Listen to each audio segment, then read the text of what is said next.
Hi, I'm Steve McNeil and welcome to the subfloor. Although most new builds are done on a concrete slab foundation, a significant number are still being built on a suspended timber floor. We also have a significant amount of existing building stock to worry about. The subfloor's project at Brands is focused on the critical performance issues down here. These include thermal performance, corrosion performance and moisture performance. The subfloor can be considered the engine room of a house, with up to 40 litres a day being evaporated in a 100 square metre house. The question is, what is the best way to deal with this? Polythene covering the ground is one option, but other options include making sure you have sufficient ventilation. This Brands facility is built under the Ventilation Research House on site here in Judgeford, and as you can see it's quite heavily instrumented, measuring moisture content and humidity in multiple places underneath this building.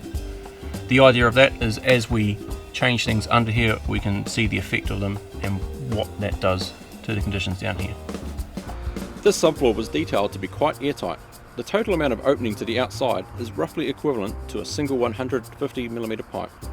This was checked with our blower door. Using data from a field survey and the last few Brands house condition surveys, we estimated ventilation openings that are actually in use and compared them to the building code. This helped to decide on opening sizes to apply to the building using these removable plates. Different ventilation openings were trialled and the effect of the conditions under the building measured. These clearly show that a tight subfloor can be very detrimental to the conditions under the house. Within a few months, sections of the timber were at fibre saturation and there was condensation dripping from the underside of the insulation.